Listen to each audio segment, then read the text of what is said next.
31절부터 42절까지. 그래서 요한복음 19장을 이제 완전히 마무리를 하도록 하겠습니다. 요한복음 19장을 펴시면, 예, 제가 잠깐 간단하게 기도하고 시작하겠습니다. 하나님 아버지, 지금 이 시간 요한복음을 저희가 다시 공부하려고 합니다. 이 말씀을 통해서 정말 주님을, 특히 우리 주 예수 그리스도를 저희가 더욱더 자세하게 알아갈 수 있도록 주님 도와주시기 원합니다. 저희가 배우는 이 모든 말씀을 통해서 오직 주님께서만 영광 받으시기 원합니다. 예수님의 이름으로 기도드렸습니다. 아멘. 예, 요한복음은 아시는 것처럼 하나님으로 오신 예수님에 대해서 증언하고 있죠.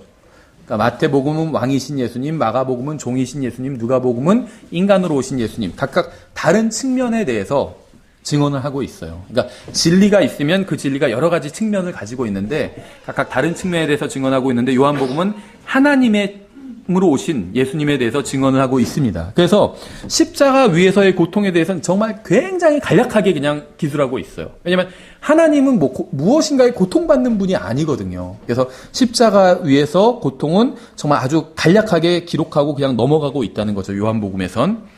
대신 죄와 죽음과 마귀에게 승리하시는 모습이 부각되어 있어요. 그래서 우리가 계속 살펴본 것처럼 심지어 체포되실 때도 권능을 가지고 체포를 내신다는 거죠. 생각해보세요. 체포된 사람이 무슨 권능이 있어요. 그냥 막 끌려가고 그러는 거지. 비굴하고 그렇지 않나요?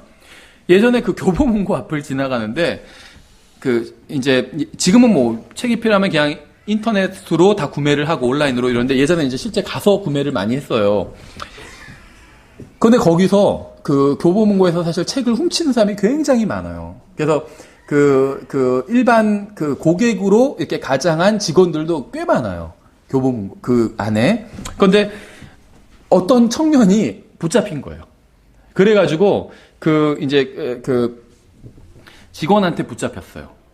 그래서 처음에는 막 완강하게 막 직원을 막 막 하면서 그러다가 이제 그 청년은 한 20대 중반 정도로 보였고 그 직원분은 한 40, 50대 분으로 보였어요. 놔 이렇게 하는데 그분은 이제 베테랑이죠. 그 일에 있어서. 그러니까 꽉 잡고 이 사람을 잡을 줄 알더라고요. 딱 꼼짝을 못하게. 그러니까 나중에는 막 부탁을 하더라고. 제발 다시는 안 그렇게 한 번만 봐주세요 하는데 그런다고 봐주진 않거든요. 일단 끌고 가서 이제 다 진술서랑 뭐 쓰게 하고 그 다음에는 그냥 보내줘. 훈방을 해도 이제 다 인적사항을 다 적어놓고 훈방을 합니다. 그래야 다음에 다시 또 잡으면은 그때 이제 처벌을 하기 위해서. 근데 굉장히 막 비굴하게 부탁을 하고 그러더라고요. 근데 잘못을 하다가 잡히거나 하여튼 끌려갈 때는 그럴 수밖에 없어요. 그렇죠. 비굴해질 수밖에 없습니다. 제발 놔주세요 하는데 옆에서 보는 사람이 보는데도 참 답답하고 안타깝더라고요. 얼마나 후회하겠어요. 그 청년이 1시간 전으로만 돌아갔으면 좋겠다. 얼마나 그렇게 간절하게 생각하겠어요. 그렇죠. 잡힐 걸 알았으면 안 훔쳤겠죠. 어쨌든지 간에 예수님은 체포되시는 상황에서도 당당하셨어요. 오히려 승리하셨습니다. 체포하러 온 사람들을 말씀만으로 제압하셨어요. 그렇죠? 말씀 한마디 하니까 다 뒤로 자빠져 넘어져 버렸잖아요. 그러니까 체포되시는 순간에도 승리하셨다는 거예요. 패배자가 아니었다는 겁니다. 체포되실 때도 여전히 승리자셨고 십자가에 달려 죽으실 때도 승리자였어요. 우리가 뒤에서 본문을 보면 알겠지만 십자가를 지고 끌려가실 때도 굉장히 당당하셨어요. 영화에서 막 다 쓰러져가는 사람으로 나왔는데 예수님 전혀 그러지 않았다는 겁니다. 뒤에 보면 나와요. 이제 아주 당당하신 모습이. 예, 그래서 예수님 요한복음은 철저하게 승리하시는 하나님은 승리하시는 분이거든요. 하나님보다 더 강한 존재는 없어요. 나중에 계시록에 보면 마귀와 전면전을 붙게 되잖아. 예수 그리스도와. 말씀으로 그냥 끝나버려요. 막 긴장감 고조되고 마귀가 막 군대를 모으고 다 몰려오고 하는데 클라이막스가 말씀으로 끝나버려요. 그냥 그 입에서 나오는 말씀으로 그냥 순식간에 전멸해버린다는 거예요. 마귀의 군대가. 천사가 와서 그냥 잡아버려요. 그러니까 끝나요. 천사가 와서 마귀와 싸우는 게 아니라 잡아버리니까 그냥 끝나버려요. 그렇죠. 그러니까 예수님께서는 하나님이시기 때문에 질 수가 없다는 거예요. 승리하시는 분이고 하나님은. 그래서 체포되실 때도 고난받으실 때도 십자가에 달려 돌아가실 때도 끝까지 승리를 하셨습니다. 그래서 요한복음은 이러한 것에 초점을 맞춰서 이제 기록하고 있습니다. 18장에서 주님께서 체포되시고 이제 19장에서 십자가에 달리시죠. 오늘 이제 십자가에 달리시는 장면이 나옵니다. 주님께서 십자가에 달려 계신 동안 해가 빛을 잃어서 온 세상이 어둠 속에 있게 되죠. 주님께서 십자가에 달려 계신 동안 아버지는 주님께서 자신의 죄로 인해 아들을 징계하셨습니다. 아버지 하나님이 아들 하나님이신 예수 그리스도를 징계하신 거예요. 그러니까 우리를 대신해서 대신 징계를 받으신 거죠. 주님께서는 죄에 대한 하나님의 진노를 받으셨습니다.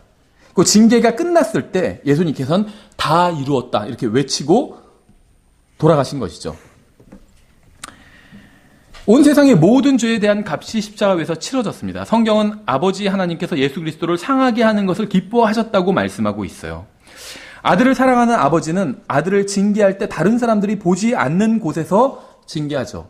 그렇죠. 정말 자기 사랑하는 아들이라면 잘못을 했을 때 다른 데로 조용히 불러서 징계를 합니다. 그렇죠. 친구들과 집에서 있다가 잘못을 하면 방으로 조용히 불러요. 그래서 이제 징계를 하죠. 다른 사람 앞에서 징계하지는 않아요. 사랑하는 아들이라면. 왜냐하면 이 징계의 목적은 아들을 수치스럽게 하거나 무슨 모욕을 주는 게 아니기 때문에. 여러분이 자녀를 징계하실 때 이걸 잘 생각하셔야 돼요. 징계의 목적은 모욕을 주는 게 아니에요. 그렇죠. 잘못된 걸 깨닫게 하는 겁니다. 이건 잘못된 일이라는 걸 깨닫게 하는 게 징계의 목적이에요. 그래서 그 잘못된 걸 깨닫게 하는 건 이제 개인적으로 은밀히 이루어집니다. 공개적으로 모욕을 주는 게 아니기 때문에. 그래서 예수님께서 십자가에 달리실 때도 캄캄해졌죠. 대낮인데 갑자기 캄캄해졌잖아요. 하나님께서 불을 끄신 거예요. 공개적인 자리에서. 왜냐하면 아들을 개인적으로 징계하시는 자리였기 때문에. 그 자리는 우리가 전혀 상관없는 자리예요. 하나님 아버지와 아들 하나님과의 개인적인 자리였습니다. 그렇죠. 그래서 어둠으로 세상을 덮으셨어요. 하나님께서는 우리의 모든 죄와 허물과 수치를 예수 그리스도께 지우시면서 우리가 그 장면을 보지 못하게 하셨습니다. 그것은 아버지 하나님과 아들 하나님 사이에 해결해야 될 문제였기 때문에. 그래서 징계가 끝날 때까지 해가 빛을 잃은 거였어요. 이건 정말 역설적인 일입니다. 인간의 구원에 있어서 가장 중요한 순간이었죠. 예수님께서 십자가에 달리셨을 때가 우리의 죄값이 치러졌으니까. 그게 없다면 누구도 구원받지 못했을 거예요. 그래서 인간의 구원에 있어서 가장 중요한 순간에 대해서 성경이 입을 다물고 있고 침묵하고 있다는 거예요. 불을 다 꺼버렸기 때문에. 왜냐하면 이 문제는 우리와 예수님과의 문제가 아니고 우리와 하나님과의 문제도 아니었어요. 죄 문제를 해결하는 건 우리가 사실 전혀 관계가 없어요. 우리가 할 수 있는 일도 없어요. 끼어서. 잠깐만, 그 문제를 우리가 좀 도와드릴까요? 이럴 수가 없는 문제였다는 겁니다. 이건 하나님 아버지와 예수 그리스도만이 해결할 수 있는 문제고, 그분들만, 하나님 아버지와 예수님만이 당사자인 그런 문제였다는 거예요. 그래서 이 문제에 있어서 하나님께서 갑자기 모든 사람들 다 제외시켜버리고, 너희들은 다 나가 있어 하신 거예요. 예수님도 다 나가 있어 하시고 단판을 지으신 거예요. 그렇죠.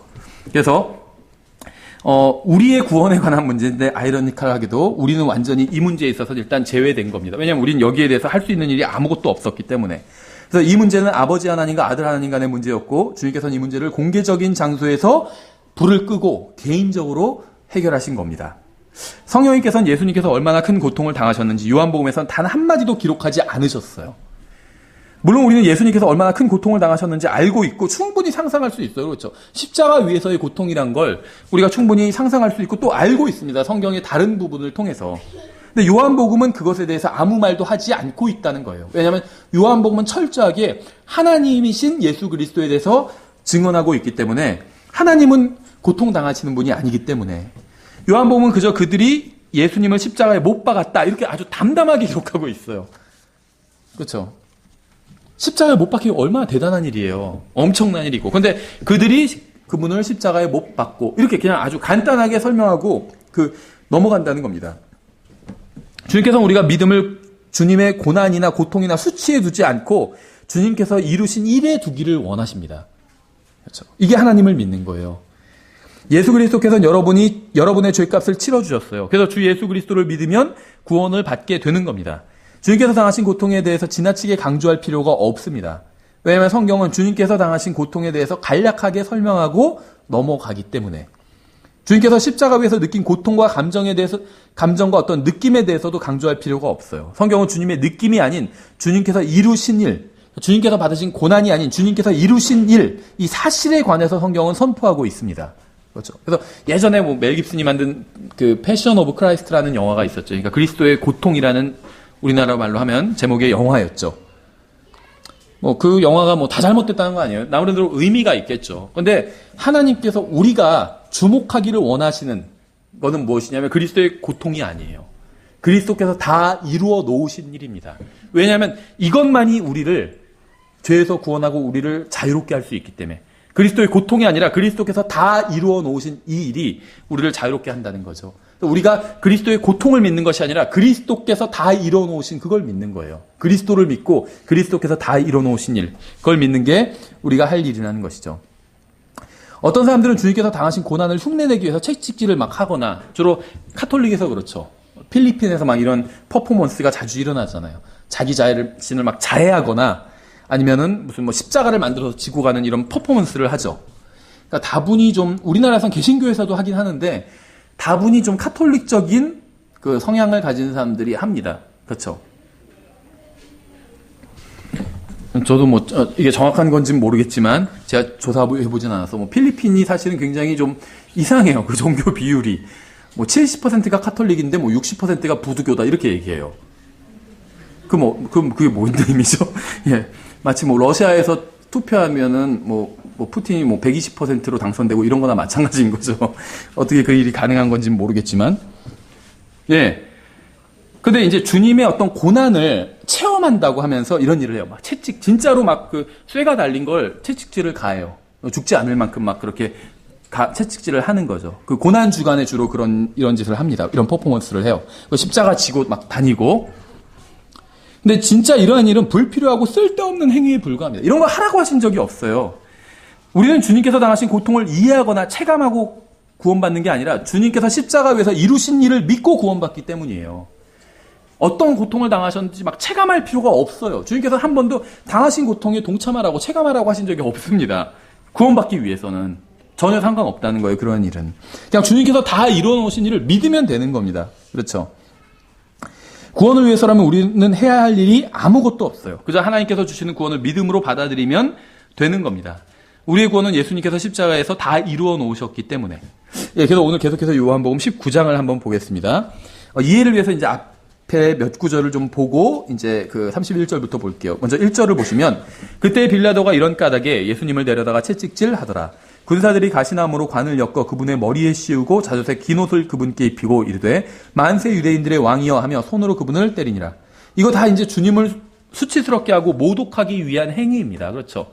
머리에 가시로 관을 씌워서 그래 뭐 너도 왕은 왕이다 하면서 지금 모독하고 있는 거예요. 16절에 그러므로 그가 그때 그분을 십자가에 못 박도록 그들에게 넘겨주매 그들이 예수님을 맡아서 끌고 가니라. 그분께서 자기 십자가를 지고 해골의 장소라 하는 곳으로 나아가셨는데 이곳은 히브리어로 골고다라 하더라. 그들이 거기서 그분을 십자가에 못 박고 다른 두 사람도 그분과 함께 양쪽에 하나씩 못 박았으며 예수님은 한 가운데 두었더라. 이것은 이제 주님께서 십자가에 달리시기까지를 간략하게 이제 설명하는 본문이죠. 주님의 고난을 다루는 많은 영화들이 사건을 굉장히 잘못 묘사하기 때문에 많은 사람들이 주님과 주님의 고난에 대해서 오해를 하고 있습니다. 예수님은 하늘과 땅을 창조하신 창조주 하나님이에요. 주님께서는 항상 모든 것을 통제해 오셨습니다. 우리가 그걸 살펴봤죠. 어떤 것도 주님의 권능 밖으로 벗어난 적이 단 한 번도 없어요. 모든 걸 완벽하게 통제하셨고 완벽하게 예언을 성취하셨습니다. 그렇죠? 주님께서 인간의 몸으로 오시기 전에도 그랬고 인간의 몸으로 33년 반을 사실 때도 그랬고 그 이후도 마찬가지예요. 주님께서 고난을 받으시고 십자가 위에서 죽으실 때도 마찬가지입니다. 이때도 모든 것을 다 통제하고 계셨어요. 주님은 자신을 체포하러 온 사람들을 말씀만으로 제압하셨죠. 자신을 체포하러 온 사람들을 또 치료해 주셨어요. 자기를 체포하러 온 사람인데 그 사람들을 다 제압하고 치료까지 해주셨다는 거예요. 그렇죠? 빌라도에게 신문을 받으실 때도 오히려 빌라도를 두려워하게 만드셨습니다. 주님께서 다 상황을 장악하고 계셨다는 거예요. 주님께서는 원하시면 언제든지 고난받는 것을 회피하실 수도 있었어요. 바로 그냥 고난받는 걸 거부하고 승천해버리실 수도 있었다는 겁니다. 주님께서는 처음부터 끝까지 모든 과정을 다 통제하셨습니다. 주님께서는 군인들에게 폭행을 당하신 뒤에도 당당하게 서 계실 수 있었어요. 그렇죠? 생각해 보세요. 이게 쉽지 않은 일이에요. 보통 사람들은. 군인들한테 폭행을 당하고 서 있을 수가 없어요. 신체적으로도 그렇고 또 그 위세에 눌려서 예전에 무슨 광주나 뭐나 뭐 그런 기록 사진들을 보면 막 당당하게 군인 앞에서 서 있는 사람이 없어요. 폭행 당하고 다 자빠져 있던지 다 무릎 꿇고 있던지 그 기세에 눌려서 그렇지 않나요? 이건 뭐 어지간한 어지간히 담대한 사람도 그 위세에 총칼의 위세에 눌리면 뭐 무릎 꿇고 있을 수밖에 없어. 납작 엎드려 있을 수밖에 없죠. 근데 주님은 오히려 당당하게 서 계셨다는 거예요. 오히려 모든 상황과 사람들을 압도하셨습니다. 근데 영화에서는 성경과 다르게 주님께서 채찍질과 폭행을 당하시는 후에 제대로 막 서지도 못하는 것으로 묘사가 되고 있어요. 패션 오브 크라이스트나 이런 데 특히. 좀 심한 표현일지 모르지만 마치 열을 굶은 뭐 마약 중독자가 중심도 잡지 못하는 것처럼 막 묘사를 합니다. 막 누가 페이스북에도 올린 동영상을 봤는데 이제 주님의 고난을 보여주면서 봐라, 주님께서 우리를 위해서 이런 고난을 당하셨다, 이런 좋은 의도로 올린 동영상이었어요. 전 그 동영상 올린 분을 뭐 정죄하거나 이럴 생각이 전혀 없습니다. 좋은 의도로 한 거예요. 근데 이제 잘 성경을 정확히 모르니까 이제 그런 걸 올렸겠죠. 근데 거길 보면 막 주님께서 책찍질 마시고 십자가를 지고 가다가 막 어지러워서 막 쓰러지시고 그런 게 나와요. 근데 성경에 그런 게 안 나와요. 언제 주님께서 막 어지러워서 쓰러지는 적이 어디 있어요? 없어요, 주님께서는. 그래서 십자가를 질 힘이 아무도 없는 것처럼 나옵니다. 그런데요, 예수님은 평생 목수일을 하셨어요. 픽업 트럭도 없고 전기톱도 없고 이런 시대에 2000년 전 그 시대에 목수일을 하셨습니다. 그럼 뭐 대부분을 집을 이제 나무로 짓잖아요. 그럼 나무를 숲에 가서 잘라서 그거 어떻게 갖고 올까요? 픽업 트럭이 없는데. 지고 와야 돼요. 지고 와야 돼요. 통나무 접은 적 있으세요? 전 훈련소 가서 공익이라고 훈련 안 시키고 그런 것만 시켰어요. 훈련소 건설하는 일만 시켰는데 저희 그 중대 전체를 통나무를 지고 가는데 그렇게 큰 통나무도 아닌데 너무 무겁더라고요, 인간적으로. 그러니까 둘이 하나씩 지고 가게 하는데 저랑 짝을 이뤘던 사람은 어떤 육체 노동을 하는 청년이었어요. 잘 지더라고요. 근데 제 쪽이 항상 막 기울어가지고 이상하다, 바꾸자, 위치를. 이쪽이 더 무거운가 보다. 바꿨는데 또 그쪽이 기울고, 제가 드는 쪽이 항상 기울었어요. 근데 진짜 인간적으로 너무 무겁더라고요, 통나무가. 네. 주님은 목수일을 하셨기 때문에 그게 그렇게 힘들지 않았어요. 확실히 목수는 다르더라고요. 저희도 여기도 공사할 때 이제 목수분이 공사를 다 해주셨거든요. 작은 거는 승강기로 올렸는데 큰 거는 다 그냥 계단으로 올렸는데 너무 무겁더라고요. 두 분이 오셔서 처음에 짐을 올려주셨는데 둘 다 연세는 60이 넘으셨어요. 그런데도 힘은 저보다 더 좋더라고요. 예. 제가 처음에 이제 도우러 왔다 그러니까 딱 몸을 보고 처음에는 80kg 이상 나가거든요. 그러니까 몸을 보고 좋아하시더라고요. 힘 좀 쓰겠네요, 목사님. 그러면서 좋아하다가 나중에는 그냥 저기 앉아 계세요. 그러더라고요. 방해된다고. 근데 너무 무거워가지고, 왜냐면 제가 육체 노동을 안 해보다가 갑자기 하려고 하니까 인간적으로 너무 무겁더라고요, 자제들이. 그분들은 연세가 훨씬 저보다 많은데도 20년 이상 미이신데도 척척척척만 나르시더라고요. 그래서 이 목수가 정말 힘이 좋구나. 근데 2000년 전의 목수는 어떨까요? 훨씬 힘이 좋아요. 그럴 수밖에 없어요. 십자가를 지는 게 어렵지 않았습니다, 주님은. 빌라도 앞에서도 이미 군인들한테 채찍을 맞으신 후인데도 서 계셨어요, 빌라도 앞에서 당당하게. 십자가를 지는 게 어렵지 않았어요. 근데 영화에서는 주님께서 도저히 십자가를 지고 갈 수 없을 정도로 기진맥진한 것으로 나오지만 이건 성경적 사실과는 거리가 멀어요. 성경에서는 그렇게 묘사된 적이 한 번도 없다는 거예요. 영화가 이런 식으로 주님을 묘사하는 데에는 그 영화를 통해서 사람들이 주님을 믿게 하기보다는 주님에 대해서 동정심이 들게 하기 위함입니다. 그러니까 모든 것이 다 의도가 있지만 TV, 영화 이런 데는 특히 한 컷 한 컷이 다 의도가 있어요. 소품 하나하나 다 의도를 가지고 놓는 것이지 어디 우연히 막 찍는 경우는 거의 없어요. 그렇게 하면 그건 방송사고예요. 저는 방송에 대해서 잘 모르지만 다 특별한 의도가 있다는 거예요. 우연히 무슨 어떤 컷을 찍거나 이러지 않는다는 겁니다. 근데 그 사람들이 의도하는 건 뭐냐면 우리가 예수님을 믿는 것이 아니라 예수님에 대해서 동정심이 들게 하는 것이에요. 예수님을 믿게 하기보단 예수님을 불쌍히 여기게 하기 위해서 그런 장면을 넣은 겁니다. 그러니까 의도가 뭐 나쁜 건 아니죠. 예수님을 불쌍히 여기는 것을 통해서 그게 뭐 나쁜 건 아니에요. 예수님을 싫어하게 만드는 건 아니니까 의도가 뭐 나쁜 건 아니지만 문제는 뭐냐면 누구도 예수님을 불쌍히 여기는 것을 통해서는 구원받을 수 없다는 거죠. 아무리 예수님을 불쌍히 여겨도 그분을 전능하신 하나님이고 유일한 구원자라고 믿지 않으면 절대 구원받을 수 없습니다. 그러니까 구원은 예수님을 믿을 때 구원받는 것이고 우리의 삶의 능력도 예수님을 믿을 때 능력을 받는 것이 예수님을 불쌍히 여긴다고 해서는 아무것도 구원도 못 받고 어떤 삶도 해결되지 않아요. 그렇죠? 마태복음 27장에 비슷한 장면이 나오는데 안 찾으셔도 돼요. 다 그냥 들으시면 됩니다. 비슷한 장면이에요. 29절에 그들이 가시나무로 관을 엮어 그분의 머리에 씌우고 갈대로 그분의 오른손에 쥐어주며 그분 앞에서 무릎을 꿇고 그분을 조롱하며 이르되 만세 유대인들의 왕이여 하고 그분께 침을 뱉으며 갈대를 빼앗아 그분의 머리를 치더라. 그들이 그분을 조롱한 뒤에 그분에게서 긴 옷을 벗기고 그분에게 그분의 옷을 입혀 십자가에 못 박으라고 그분을 끌고 나가니라. 그들이 나가다가 시몬이라는 이름의 구레네 사람을 만나 그에게 억지로 그분의 십자가를 지게 하고 골고다 즉 해골의 장소라 하는 곳에 이르렀더라. 로마 군인들은 예수님을 조롱한 뒤에 십자가에 못 박으려고 그분을 끌고 가다가 이제 구레네 사람 시몬을 만나서 억지로 주님의 십자가를 지게 했습니다. 군인들이 주님께 왕관을 씌우고 갈대를 손에 쥐어준 것은 조롱의 행위였죠. 그렇죠. 왕관 나무로 만들어서 씌우고 갈대 주면 그게 이제 홀이라는 거죠. 왕이 드는 지팡이. 조롱하기 위해서 그런 걸 한 거죠. 놀리려고. 자주색 옷을 입힌 것도 조롱의 행위였죠. 이 자주색은 왕을 상징하는 색이니까. 무릎 꿇고 경배하는 척 한 것도 조롱의 행위였습니다. 그렇죠. 시몬이 주님의 십자가를 대신 지게 한 것도 조롱의 행위였다는 거예요. 다 조롱의 행위예요. 식초를 담아서 주님께서 내가 목마르다라고 하셨죠. 진짜 목말라서 목마르다고 하신 건 아니었어요. 왜 그럼 십자가에서 목마르다고 하셨냐면 성취하기 위함이었어요. 메시아가 십자가에 달리면 이러한 말을 할 것이다. 그중에 목마르다는 말을 할 것이다. 기록되어 있었기 때문에. 그래서 그걸 성취하기 위해서 목마르다고 하셨습니다. 근데 그 당시에 아래 있던 군인들과 유대인들은 그 사실을 몰랐죠. 그러면은 목마르다고 하면 그 사람을 도와주기 위해서는 어떻게 해야 되죠? 물을 줘야 되잖아요. 그렇죠. 근데 뭘 줬죠? 식초를 줬어요.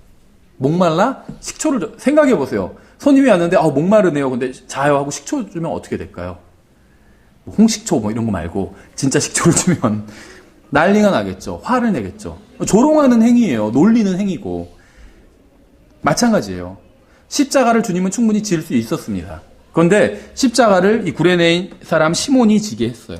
주님을 조롱하고 있는 거예요. 조롱하고 있는 것. 예수님은 일주일 전에 백성들의 환영을 받으면서 예루살렘으로 입성하셨습니다. 유대인들은 종려나무 가지를 흔들면서 나귀를 타고 들어오시는 예수님을 환영했어요. 호산나 호산나 하면서 환영했습니다.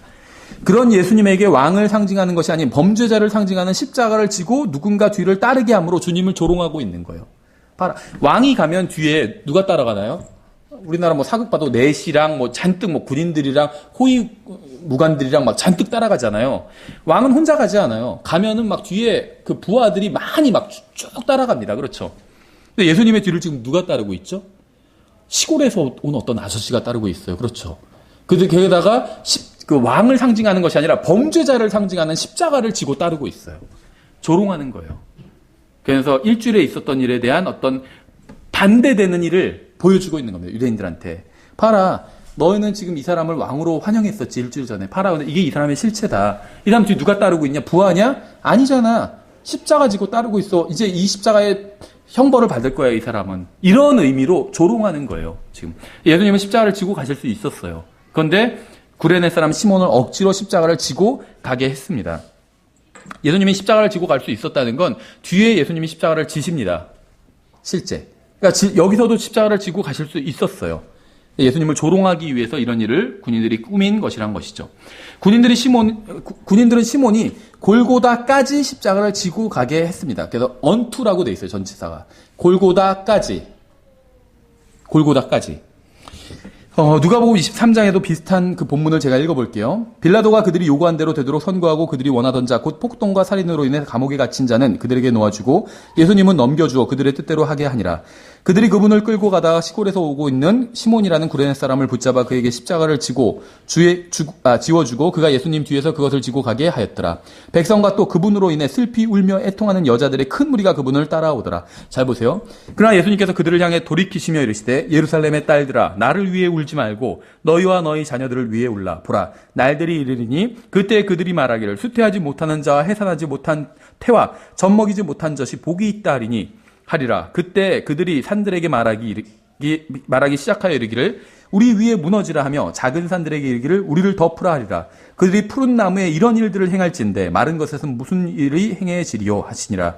또 다른 두 범죄자도 죽게 되어 그분과 함께 끌려가니라. 그들이 갈보리라는 곳에 이르러 거기서 그분을 십자가에 못 박고 그 범죄자들도 그렇게 하니 하나는 오른편에 다른 하나는 왼편에 있더라. 예수님은 갈보리 십자가에 못 박히셨죠. 갈보리란 말은 이제 변개된 성경에 나오지 않고 킹제임스 성경에만 나오는 말입니다. 갈보리란 말이 개혁성경에 안 나와요. 근데 일반 개신교 개혁성경 쓰는 사람들도 갈보리란 말을 다 알고 있죠. 어떻게 해서 알고 있는지 아세요? 믿음은 들음에서 오는데 들음은 하나님의 말씀에서 오기 때문이에요.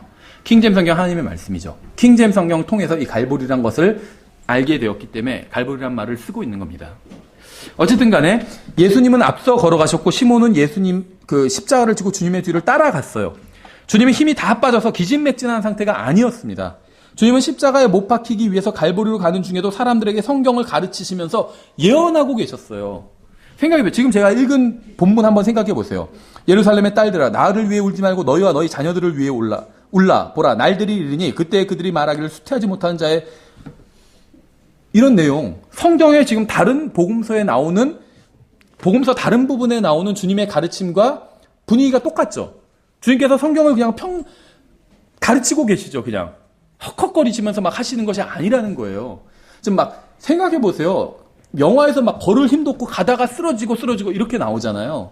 그럼 그런 사람이 무슨 말을 하겠어요. 지금 고난 중에 있는데 영화에서는 정말 반쯤 죽은 사람으로 나오잖아요. 정말 속된 말로 뒤지게 맞아서 반쯤 죽은 사람으로 나와요. 예수님이. 이 십자가 갈보리 언덕까지 딱 모리아 산이죠. 거기까지 가기까지 반쯤 죽은 사람으로 나와요. 근데 전혀 그렇지 않다는 거예요. 가시면서 성경을 가르치고 있어요. 그렇죠. 그리고 예언하고 있어요. 나중에 날들이 이르니 그때 그들이 말하기를 하나님 큰일 난다 이제. 너희는 하나님의 심판이 임할 거다. 이런 종류의 말씀을 하고 계신 거예요. 그래서 내가 불쌍한 게 아니라 나는 지금 승리하고 있다고 말씀하고 계시는 거예요. 나를 위해서 울지 말라고. 나는 지금 내가 계획한 대로 다 하고 있으니까 너희를 위해서 울라고. 너희 자녀들을 위해서 울라고. 그렇죠? 그래서 갈보리로 가는 중에도 사람들에게 성경을 가르치고 예언하셨습니다. 주님은 지금 승리하고 있기 때문에 주님을 위해서 울지 말고 자신과 자신의 자녀들을 위해서 울라고 하셨죠. 주님은 십자가에 못 박히기 위해 끌려가는 중에도 여전히 승리하고 계셨어요. 주님은 십자가에 못 박히기 위해 끌려가는 중에도 승리하시고 전혀 패배자가 아니었다는 겁니다. 마태복음, 마가복음의 기록대로 시몬은 주님의 십자가를 지고 골고다까지, 언투라고 했죠, 전치사. 골고다까지 왔습니다. 누가복음에서는 시몬이 갈보리까지 주님의 십자가를 지고 갔다고 증언하고 있어요. 그 때문에 주님께서 십자가를 전혀 지고 가지 않으셨을까요? 그건 아니라고 말씀드렸죠. 다시 요한복음으로 돌아오면 19장 16절에 그러므로 그가 그때 그분을 십자가에 못 박도록 그들에게 넘겨주매 그들이 예수님을 맡아서 끌고 가니라. 그분께서 자기 십자가를 지고 해골의 장소라 하는 곳으로 나아가셨는데 이곳은 히브리어로 골고다라 하더라. 요한복음에 따르면 주님께서는 자신의 십자가를 지셨습니다. 그렇죠, 분명히. 자기 십자가를 지고 가셨다고 했잖아요. 그렇죠. 근데 요한복음을 제외한 다른 세 복음에서는 시몬이 십자가를 지었다고 이렇게 나오죠. 근데 요한복음에서는 주님께서 십자가를 지셨다고 나오죠.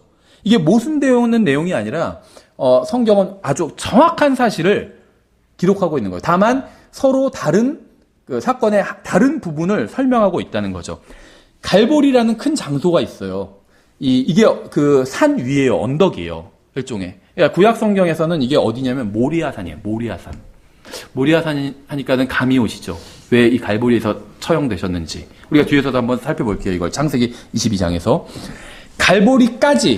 언투 더 갈보리까지는 시몬이 십자가를 지고 왔어요.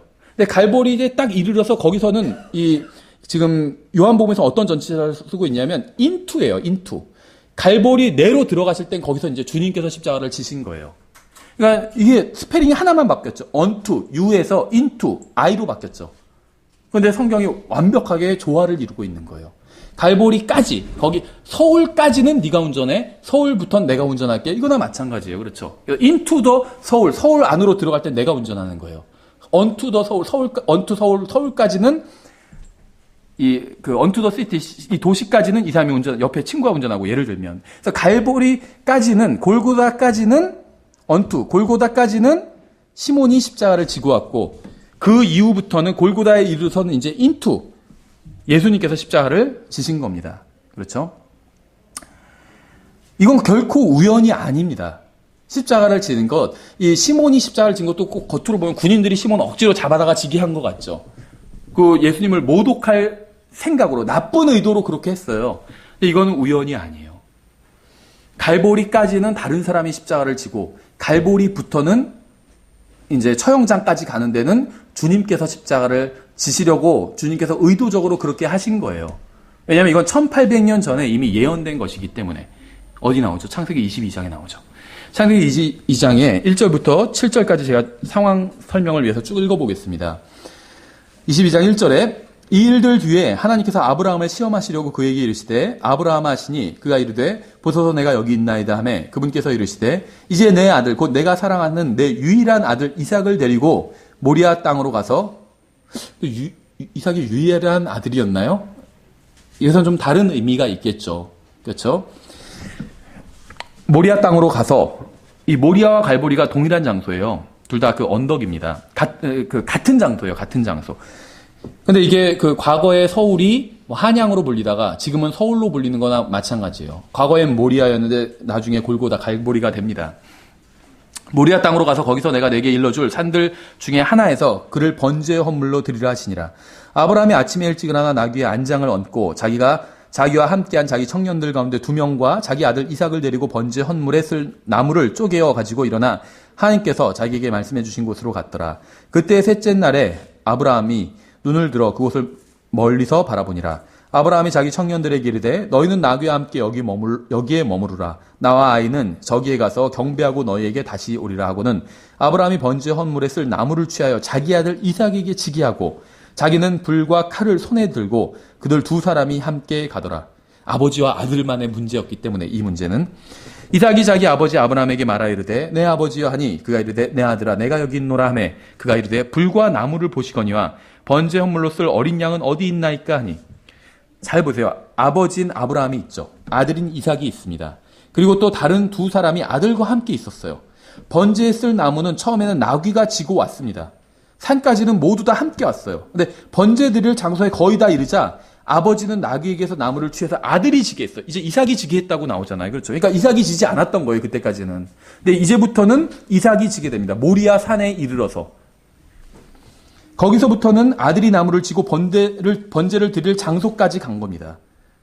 여러분 이게 우연이라고 생각하세요? 아니면 하나님의 말씀에 기록된 예언이라고 생각하세요? 예언이에요. 이건 예언.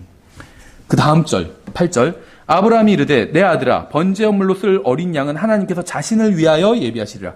여기서 이렇게 되어 있는데 영어로는 God will provide himself a lamb for burnt offering이에요. 그래서 두 가지로 다 번역이 될 수 있어요. 하나님께서 번제에 쓸 어린 양은 하나님께서 자신을 위하여 예비하시리라. 이것도 맞는 번역이고 또 다른 번역은 하나님께서 자신을 번제 헌물로 쓸 어린 양으로 예비하시리라. 이것도 맞는 번역이에요. 그러니까 둘 다 문법적으로는 맞는데 하나님께서 자신을 번제 헌물로 쓸 어린 양으로 예비하시라는 게 교리적으로 더 맞습니다. 사실은.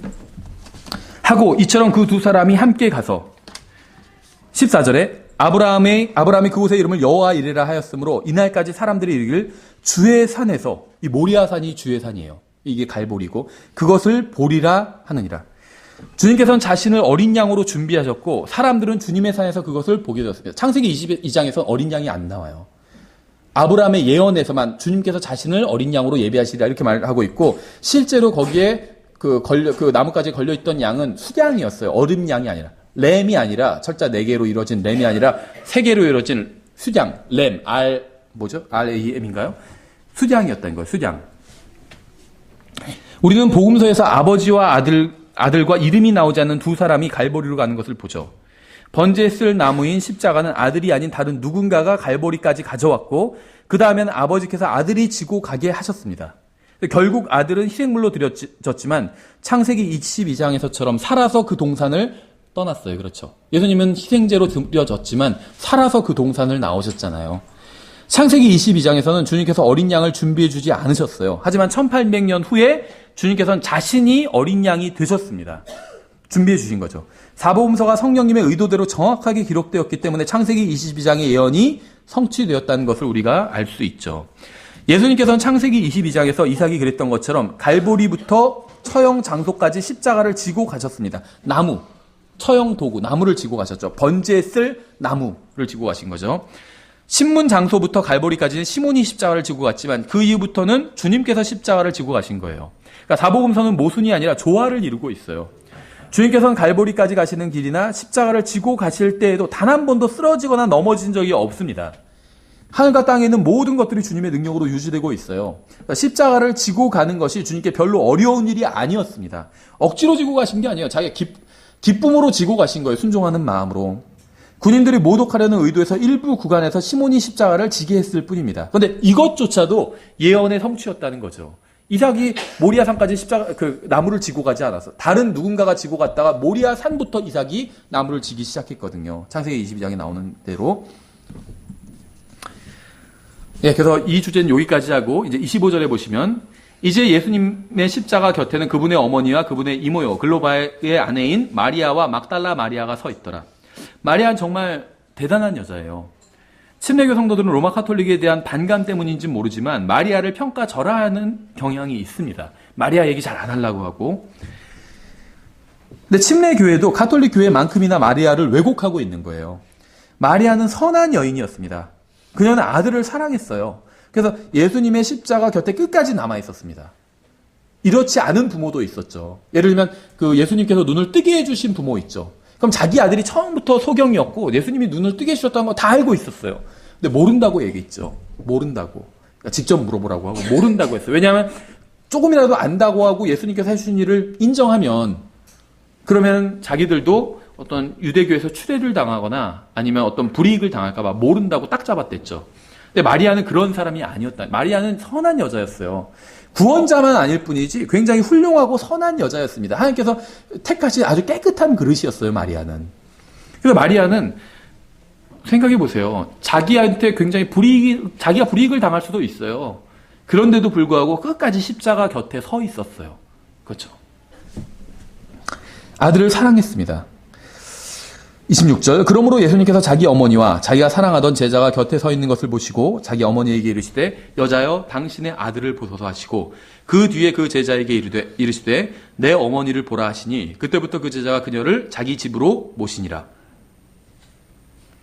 요셉 아마 잘은 모르지만 요셉은 죽었을 겁니다. 아마. 왜냐하면 요셉이 전혀 여기서 등장하지 않아요. 그러니까 예수님의 계부죠. 친아버지가 아니니까. 그러니까 요셉은 여기에 등장하지 않는데 아마도 이건 추측이에요. 아마도 죽었기 때문에 등장하지 않는 게 아닌가 이렇게 생각하는 게 합리적인 것 같아요. 왜냐하면 성경에 보면 요셉도 의로운 사람이었어요. 예수님을 사랑했고 의로운 훌륭한 사람이었습니다. 요셉도. 괜히 하나님께서 마리아와 요셉을 선택하신 게 아니에요. 훌륭한 사람이었어요.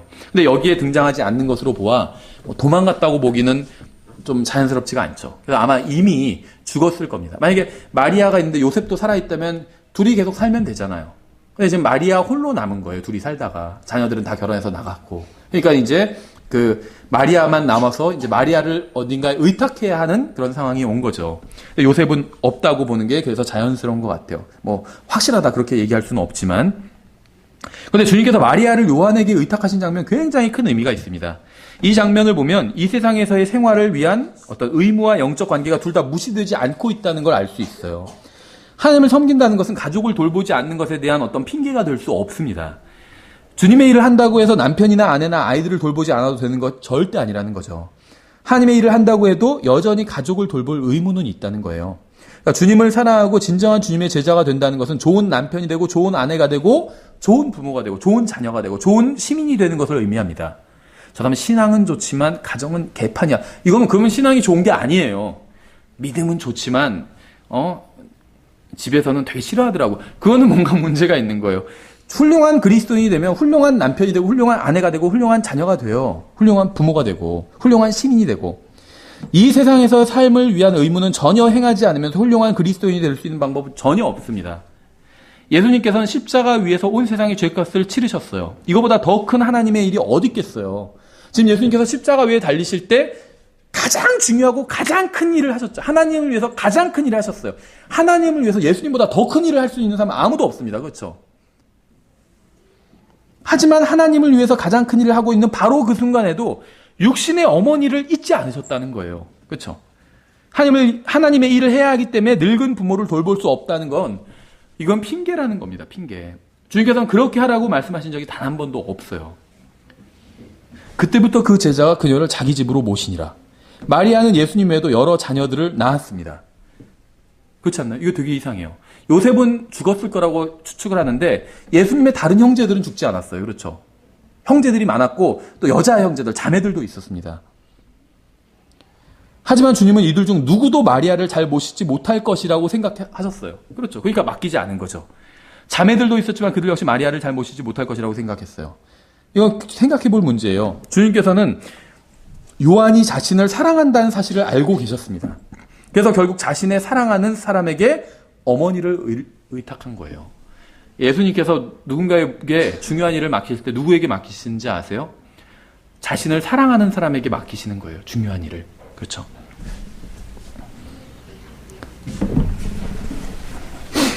그런데 이건 뭐 지금 본문과는 상관이 없지만, 뭐 상관이 아예 없는 건 아닌데, 이제 결혼과 가정 문제와 관련해서 결혼을 하면 이제 부모로부터 반드시 독립해야 된다. 그래서 부모를 절대 모시면 안 된다. 또 이렇게 가르치는 분들도 있어요. 그러니까 부모로부터 독립하는 거는 맞아요. 성경적이죠. 근데 여기서 말하는 독립은 단순히 집만 따로 나와서 사는 걸 의미하지는 않아요. 집만 나와서 살고 모든 예를 들면 생활비를 다 부모님한테 받아요. 그 뭔 일이 있을 때 물어봐요. 아버지 이번에 차 새로 살까요 말까요? 밥통 바꾸려고 하는데 바꿀까요 말까요? 이렇게 물어보면 그건 독립한 게 아니에요. 그렇지. 집만 따로 살아서 뭐예요?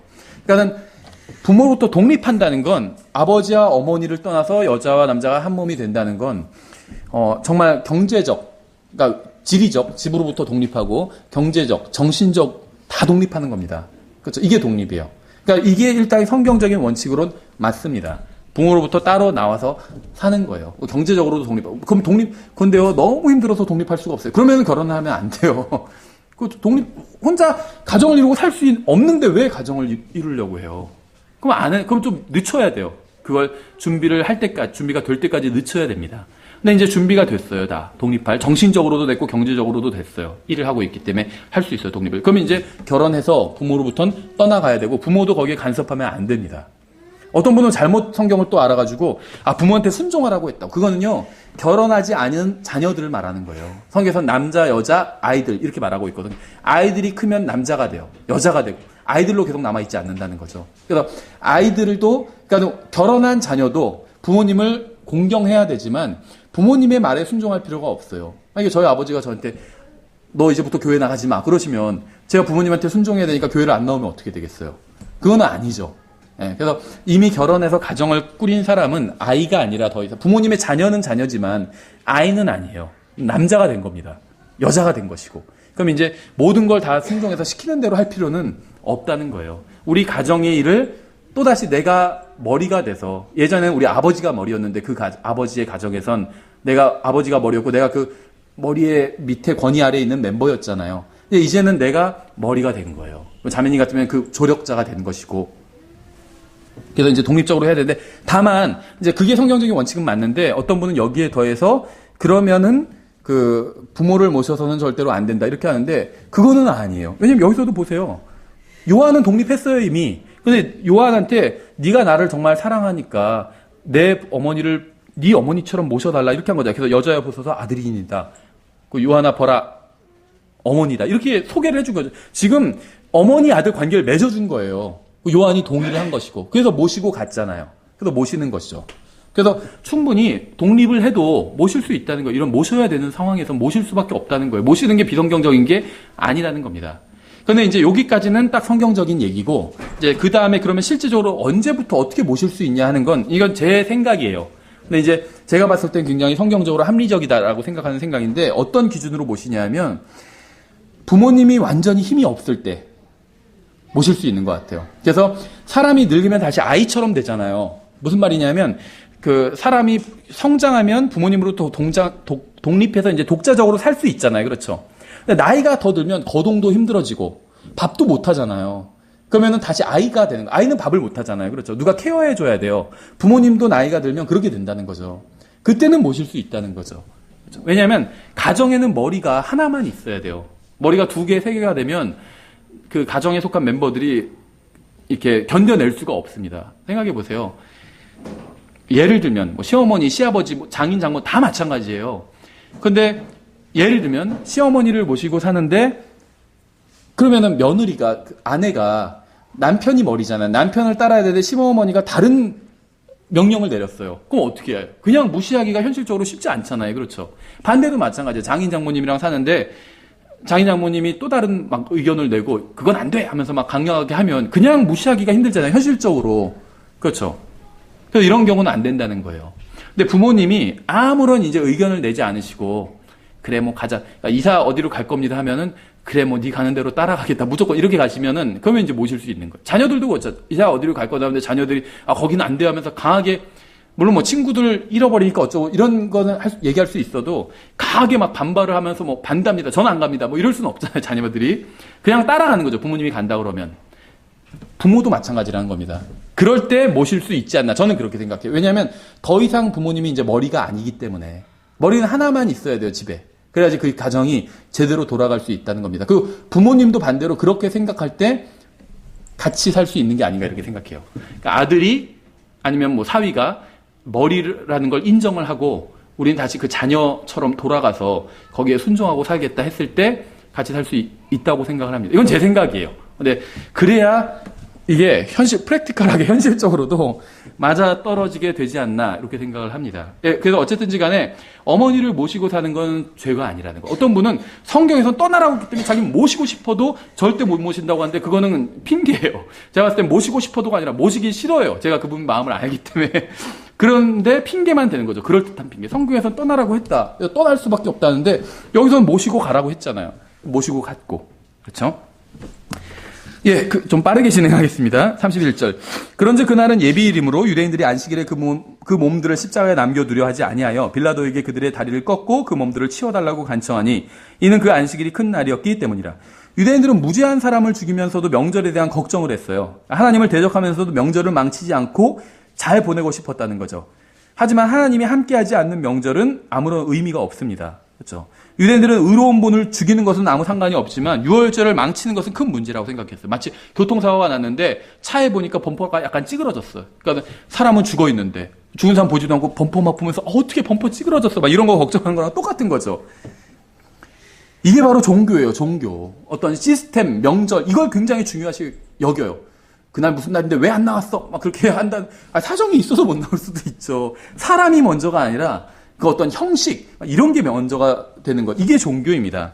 종교인들은 예수님보다 의식과 절기를 더 중요하게 여겨요. 이건 절차에 위배되는데? 막 하면서 예를 들면 32절. 이에 군사들이 가서 그분과 함께 십자가에 못 박힌 첫째 사람과 또 다른 사람의 다리를 꺾되 예수님께 이르러서는 그분께서 이미 죽은 것을 보고 그분의 다리를 꺾지 아니하니라. 그러나 군사들 중에 하나가 창으로 그분의 옆구리를 찌르니 즉시로 거기서 피와 물이 나오더라. 그것을 본 자가 증언하였으며 그의 증언은 참되니라. 그는 자기가 말하는 것이 참된 줄 아나니 이것은 너희가 믿게 하려 함이라. 이것을 본 자는 요한을 말하는 거죠. 그는 직접 그곳에서 장면을 목격했습니다.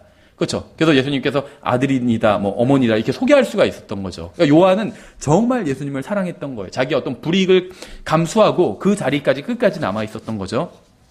36절. 이 일들이 이루어진 것은 그의 뼈가 하나도 꺾이지 아니하리라 한 성경 기록을 성취하려 함이더라. 이거 시편 34편 20절 성취죠. 그분께서 그의 모든 뼈를 지키심에 그것들 중에 하나도 꺾이지 아니하였도다. 37절. 또 다른 성경 기록이 다시 이르되 그들이 자기들이 찌른 자를 보리라 하느니라. 요거는 스가랴서 12장 10절을 인용한 겁니다. 내가 다윗의 집과 예루살렘 거주민들 위에 은혜의 영과 간구하는 영을 부어주리니 그들이 낳고 자기들이 찌른 나를 바라보고 사람이 자기 외아들을 위하여 애곡하듯 그를 위하여 애곡하며 사람이 자기의 처음 난 자를 위하여 쓰라리게 슬퍼하듯 그를 위하여 쓰라리게 슬퍼하리로다. 성경은요 정말 한치의 오차도 없이 굉장히 정확합니다. 성경은 예수님께서 6월절에 돌아가실 것이라고 예언했고 정확히 그날 돌아가셨어요. 또 성경은 주님의 뼈가 하나도 부러지지 않을 것이라고 예언했고 성취됐죠.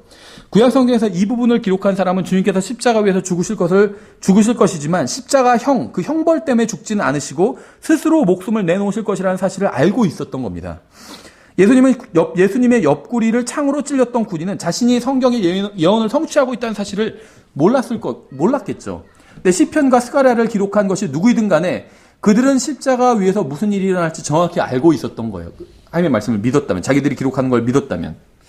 근데 여기서 한 가지 재미있는 표현이 있어요. 성경이 정말 정확한 책이란 걸 보여주는 단적인 예입니다.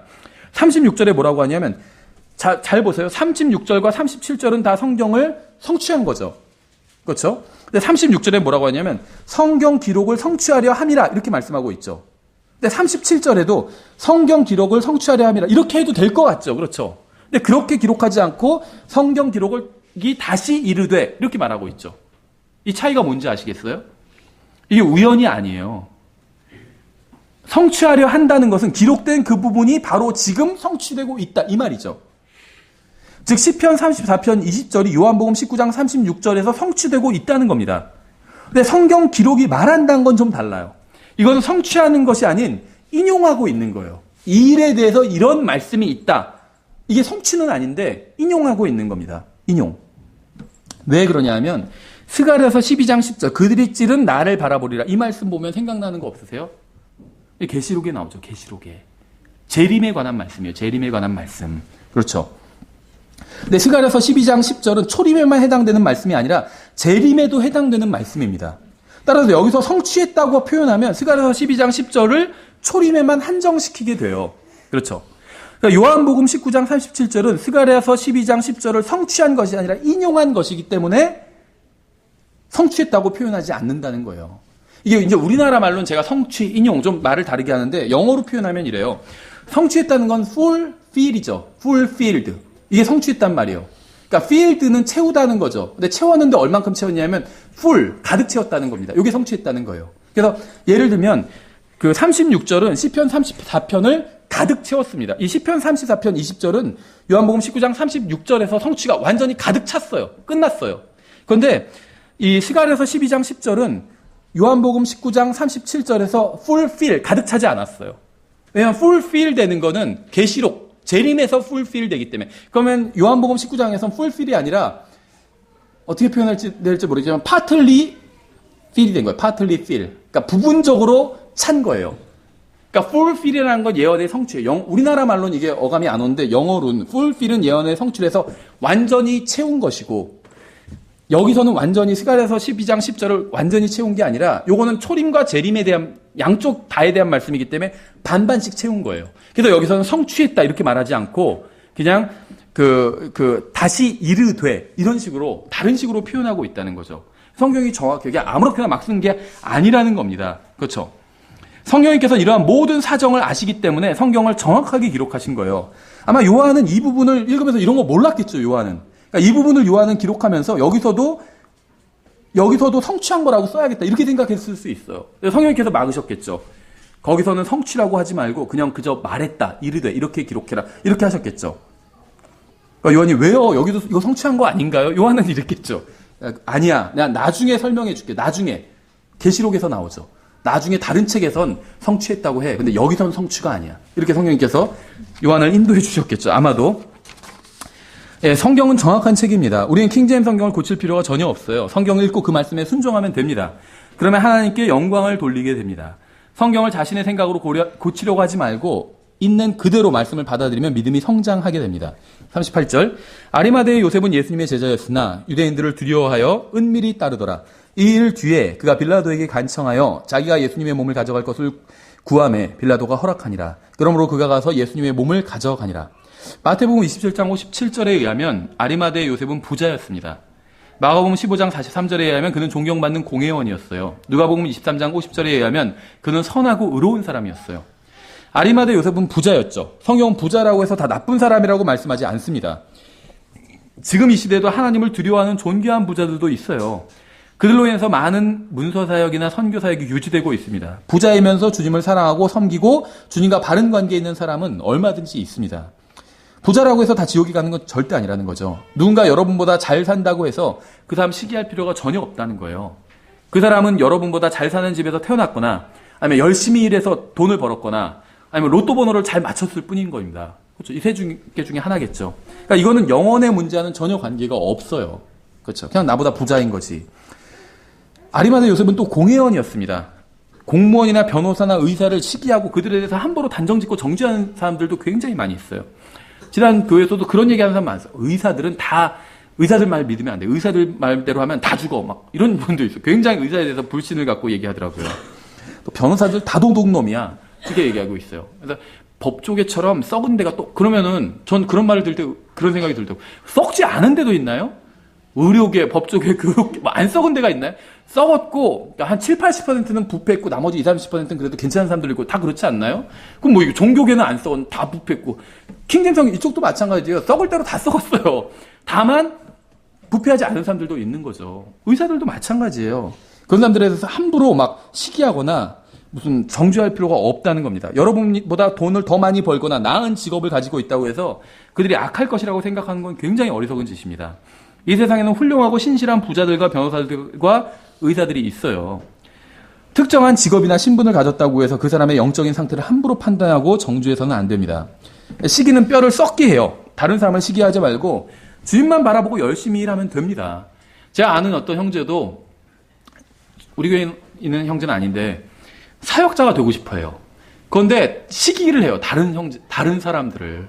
예전 교회에서 어떤 형제가 예를 들면 뭐 치과의사도 있고 뭐 좋은 직업, 좋은 학교 나온 형제들이 있었어요. 그러면 무슨 청년부 모임을 할 때 자기 소개를 하잖아요. 그러면 자기 뭐 몇 살이고 뭐 이름 뭐고 뭐 지금 무슨 일을 하고 있고 뭐 치과의사고 예를 들면 그렇게 얘기하잖아요. 그거를 너무 못마땅해 하는 거예요. 왜 직업을 얘기하냐고. 직업 좀 얘기 안 했으면 좋겠어요. 자기는 세상 사람들이 볼 때는 좋은 직업이 아니었거든요. 어떤 일을 몸으로 쓰는 그런 직업이었어. 별로 자매들이 좋아하지 않는 직업이었어. 그러니까는 굉장히 거기에 대해서 못마땅하게 생각하고 막 그렇게 얘기하더라고요. 네. 근데 그 형제는 자기가 사역자가 되고 싶다고 했거든요. 그래서 사역자가 되면 그런 거 신경 쓰면 안 된다고. 교회를 하면 그럼 나보다 다 멍청한 사람, 뭐 모자른 사람만 오는 게 아니라 똑똑한 사람, 훨씬 똑똑한 사람들 오게 된다고, 교회에.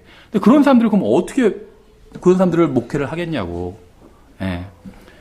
그러니까 사역자는 하나님의 말씀으로, 하나님의 말씀만 잘 가르치면 된다고. 지금, 뭐, 다른 사람이 나보다 똑똑하건 말건, 돈이 더 많건, 뭐, 학벌이 더 좋건 말건, 그런 게 중요한 게 아니라, 하나님의 말씀을 가르치면 그걸로 모든 것이 해결되는 거라고, 하나님의 말씀만 제대로 가르치면. 신경 쓰지 말라고. 다른 사람 직업, 뭐 잘난 직업을 가지고 있고, 못난 직업을 갖고 있건 신경 쓰지 말라고. 예. 네. 막 시기하고 뭐라고 하는 사람들이 있다는 거죠. 아리마대 요셉은 선하고 의로운 사람이었습니다. 물론 의로운 사람은 없어요. 단 한 사람도 없습니다. 로마서 3장 10절에 의하면. 하나님만큼 의로운 사람 단 한 사람도 없다는 거예요. 로마서 3장은 아예 이 세상에 좋은 사람이 없다, 의로운 사람 없다 이런 말이 아니라 하나님만큼 의로운 사람이 없다는 말이에요. 의로운 사람이 있어요. 왜 없어요? 의로운 사람 많이 봤어요. 그렇죠. 다른 사람 구하기 위해서 자기의 안전을 생각하지도 않고 막 뛰어드는 사람들 있잖아요. 이런 사람은 의로운 사람이에요. 다만 하나님만큼 의롭지 않다는 거예요. 로마서 3장에서 말하는 거예요. 그래서 모든 사람이 죄를 지어 하나님의 영광에 이르지 못하다. 그 기준을 제시하잖아요. 기준은 하나님의 영광인데 거기에 견줄 만큼 의로운 사람이 없다는 얘기예요. 그냥 인간들끼리 비교해서는 의로운 사람이 있죠. 왜 없어요? 그렇죠. 주님께서 누군가를 의롭고 선하다고 하셨다면 그 사람은 의롭고 선한 게 틀림없어요. 그러니까 의로운 사람, 하나님만큼 의로운 사람은 없지만 아리마대 요셉이 의롭고 선하다고 하셨잖아요. 그럼 아리마대 요셉은 의롭고 선한 겁니다. 그렇죠? 그래서 여러분도 주님께서 의롭고 선하다고 하실 만큼 의롭고 선한 사람이 되어야 됩니다. 하나님과 비교할 수 있을 정도로 선할 수는 없지만 여러분 주위에 있는 사람들보다는 선하고 의로울 수 있어요. 거짓과 속임수와 불법이 넘치는 세상에서 선하고 의롭게 살아야 됩니다. 그렇죠? 아리마대 요셉은 예수님의 제자였으나 유대인들을 두려워하여 은밀히 따르더라. 아리마대 요셉은 부자요 공회원이요 의롭고 선한 사람일 뿐만 아니라 주님의 제자이기도 했습니다. 이 일 뒤에 그가 빌라도에게 간청하여 자기가 예수님의 몸을 가져갈 것을 구하매 빌라도가 허락하니라. 여러분의 인생에서도 비밀을 공개해야 될 때가 올 겁니다. 여러분이 주님을 믿는다는 사실을 감추는 것은 한계가 있어요. 언젠가는 예수님을 따른다는 사실을 담대하게 공개해야 될 때가 있습니다. 그러므로 그가 가서 예수님의 몸을 가져다가, 다시 한번 말하지만 성경은 정말 놀랍도록 정확한 책이에요. 요셉이 가져간 것은 예수님이 아니라 예수님의 몸이었습니다. 예수님은 무덤에 계시지 않았기 때문에 예수님을 가져갈 수는 없었어요. 무덤에는 예수님의 몸만 있었죠. 동일한 시간에 예수님 자신은 지하세계에 계셨습니다. 무덤이 아니라. 39절. 또 처음에 예수님께 밤에 왔던 니고데모도 모략과 알로에 섞은 것을 100근쯤 가지고 오니라. 니고데모도 자신의 믿음을 이제 공개했죠. 전에는 다른 사람들에게 숨기기 위해서 밤에 주님을 찾아갔지만 이제는 개의치 않고 공개적으로 행동을 합니다. 그렇죠. 결단을 내린 거죠. 40절.